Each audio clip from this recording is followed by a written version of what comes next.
Hi hello friends, welcome to Uma tailors. ఈరోజు video వచ్చేసి front prince cut, star neck, hands వచ్చేసి hands కరువు shape వస్తుంది కదా, కట్ వర్క్ షేప్ లాగా. బ్యాక్ కూడా కట్ వర్క్ హోల్ షేప్ అన్నమాట. ఈ వీడియో కనుక మీకు నచ్చినట్లయితే లైక్ చేయండి, షేర్ చేయండి. మరిన్ని వీడియోల కోసం మా ఛానల్ను సబ్స్క్రైబ్ చేయండి. హ్యాండ్స్ లెంత్ వచ్చేసి 11 ఇంచెస్ అండి. ఆది బ్లౌజ్ ప్రకారం ఇలా అయితే కనుక మేము మార్కింగ్ చేసుకుంటున్నాను. హ్యాండ్ లెంత్ 11 ఇంచెస్, చంక డౌన్ వచ్చేసి 3 ఇంచెస్కి. ఇలా అయితే కనుక నేను నార్మల్గా మార్కింగ్ అయితే చేసుకున్నాను. కట్ వర్క్ ఎలా వచ్చిందన్నది హ్యాండ్ ప్రకారంగా ఇలా అయితే కనుక నేను మెజర్మెంట్ పెట్టుకున్నాను. ఇప్పుడు హ్యాండ్ లూజు, అలానే చంక డౌను అండ్ చంక లూజు కూడాను ఈ విధంగా నేను మార్కింగ్ చేసుకుంటున్నాను. ఇంకా క్లాత్ అయితే సరిపోలేదు కాబట్టి చంకకి కొంచెంగా అతుకులు అయితే కనుక ఇలా పడతాయి. అవి స్టిచ్చింగ్ చేసుకునేటప్పుడు నేను కట్ చేసి వేసుకుంటాను. హ్యాండ్ లెంత్ వచ్చేసి 11 ఇంచెస్, హ్యాండ్ లూజ్ వచ్చేసి 12 ఇంచెస్, చంక డౌను, చంక లూజు ఈ విధంగా అయితే కనుక నేను మార్కింగ్ చేసుకున్నాను. ఎల్బో హ్యాండ్,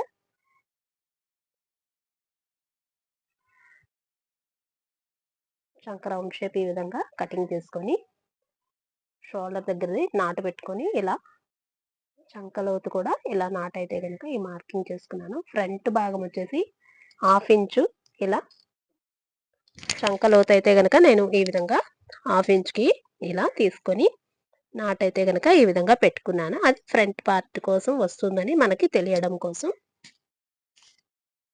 ఇది వచ్చేసి బ్యాక్ ఓపెన్ కదండి, రెండు చివర్లు మన వైపు ఉండేలాగా ఇలా వేసుకుంటున్నాను. ఎందుకంటే ఇది బ్లౌజ్ పొడవు వచ్చేసి చాలా ఎక్కువగా ఉంది, మనకి మళ్ళీ క్లాత్ సరిపోదని చెప్పేసి ఈ విధంగా రెండు చివర్లు మన వైపు ఉండేలాగా, అది బ్యాక్ ఓపెన్ కాబట్టి ఇలా అయితే కనుక నేను పెట్టుకున్నాను. స్ట్రైట్గా ముందు అయితే కనుక ఒక మార్కింగ్ చేసుకొని ఆది బ్లౌజు ఇలా వేసుకొని నడుం భాగం ఎంత వచ్చిందో బ్యాక్, అలానే నడుం లూజ్ కూడాను ఈ విధంగా నేను ఖర్చుతో కలిపి ఇలా అయితే కనుక మార్కింగ్ చేసుకున్నాను. అదేవిధంగా చంక ఎక్కడి వరకు వస్తుంది అనేది మనం నడుం దగ్గర నుండి చంక వరకు కూడా ఈ విధంగా ఒకసారి నడుము బ్యాక్ నడుము వీపు భాగము అలాగే చంక నడుం లూజు కూడా ఈ విధంగా ముందు మార్కింగ్ అయితే చేసుకున్నాను. బ్లౌజ్ పొడవు వచ్చేసి 15 ఇంచులు వచ్చిందండి. నేను వచ్చేసి 1 ఇంచ్ ఇలా ఎక్స్ట్రాగా మార్కింగ్ చేసుకొని షోల్డర్ అయితే గనక నేను ఆది బ్లౌజ్తో తీసుకోలేదు, ఎందుకంటే అది నార్మల్ నెక్ ఉంది. ఇది వచ్చేసి నేను బ్యాక్ కరువు నెక్ కాబట్టి షోల్డర్ వచ్చేసి 8 ఇంచెస్ అంటే 16 ఇంచులు, అలానే చంక డౌన్ వచ్చేసి 8 ఇంచులు, షోల్డర్ 3 ఇంచెస్కి ఇలా మార్కింగ్ చేసుకున్నాను.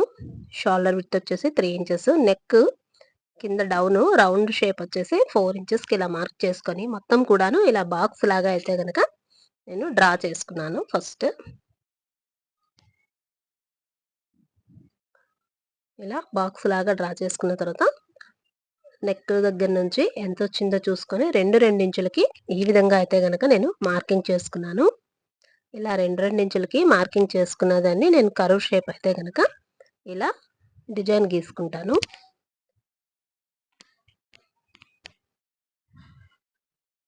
ఇలా డిజైన్ గీసుకున్న దాన్ని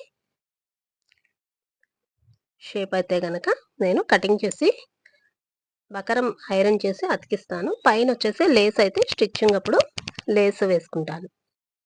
లైనింగ్లోనే నెక్ షేప్ అనేది కటింగ్ అయితే కనుక ఇలా చేసేసుకుంటాను.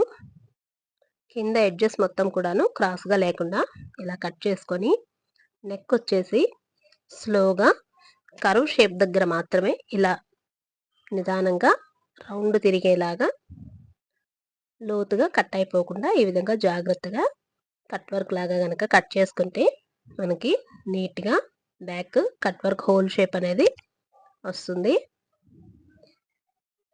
చూడండి, ఇలా ఎడ్జెస్ వరకు చివరి వరకు వెళ్ళకుండా ఇలా కటింగ్ అయితే కనుక నేను చేసుకున్నాను.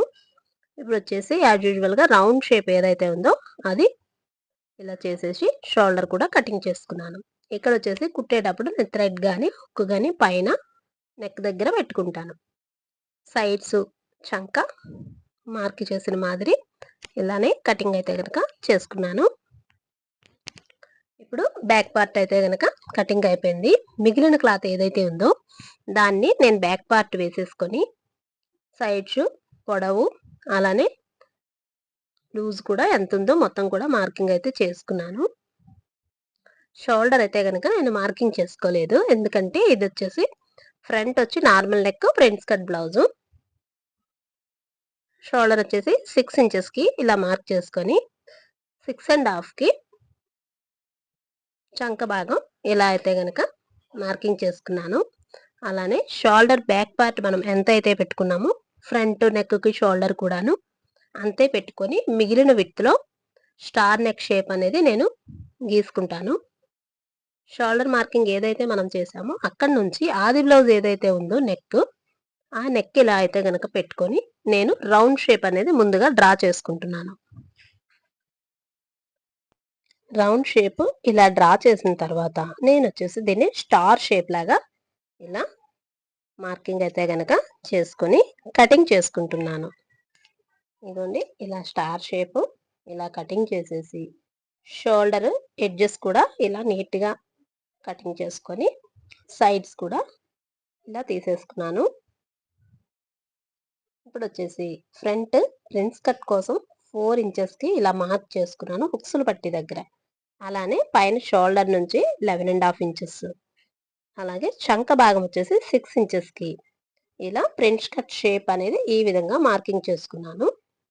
హుక్స్లు పట్టి వైపు 1/2 ఇంచు, నడుము భాగం వైపు వచ్చేసి 1 ఇంచు కరువు ఉండేలాగా డాట్ తీసేసేలాగా ఇలా మార్కింగ్ చేసుకొని కటింగ్ చేసుకున్నాను. అలానే ఫ్రంట్ భాగం పొడవు ఎక్కువ కిందకి రాకుండా ఉండటం కోసం ఇలా 1 ఇంచు క్రాస్గా కటింగ్ అయితే కనుక ఈ విధంగా చేసుకున్నాను. ఇది వచ్చేసి ఫ్రంట్ బ్యాక్ అలానే హ్యాండ్స్ పార్ట్ కూడా మొత్తం అన్ని లైనింగ్ క్లాత్ అయితే కటింగ్ అయిపోయింది. ఇప్పుడు వచ్చేసి పై క్లాత్ ఏదైతే ఉందో దాని మీద ఇవి వేసుకొని ఈ విధంగా కటింగ్ చేసుకుంటున్నాను.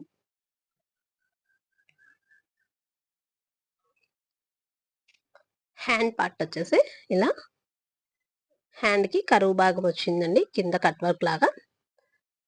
ఇది వచ్చేసి డిజైన్ వచ్చింది క్లాత్కి, అందుకోసం ఎటువైపు సరిపోతుందా అని ఒకసారి ఇలా ఫ్రంట్ బ్యాక్ పార్ట్లు అయితే కనుక వేసుకొని చూసుకుంటున్నాను. ఎటువైపు సరిపోతుందో చూసుకొని అలానే ఫ్రంట్ భాగం కూడా ఫ్రంట్ కట్ షేప్ ఏదైతే ఉందో ఫ్రంట్ అలానే సైడ్ పార్ట్ కూడాను వేసుకొని చూసిన తర్వాత కటింగ్ అయితే కనుక నేను చేసుకుంటాను. ఇదిగోండి ఈ విధంగా క్లాత్ అంతా సరిపడేలాగా సమానంగా వేసుకొని బ్యాక్ పార్ట్ ముందుగా ఇలా తీసేసి ఫ్రంట్ పార్ట్ కూడా ఈ మాదిరి కటింగ్ అయితే కనుక చేసుకున్నాను. మిగిలిన ఎడ్జెస్ మొత్తం కూడాను కటింగ్ చేసుకొని స్టిచ్చింగ్ చేసేటప్పుడు కూడా ఎక్స్ట్రా ఉండేది తీసేసుకుంటాను. ఈ వీడియో కనుక మీకు నచ్చినట్లయితే లైక్ చేయండి, షేర్ చేయండి. మరిన్ని వీడియోల కోసం మా ఛానల్ను సబ్స్క్రైబ్ చేయండి. Thank you for your watching.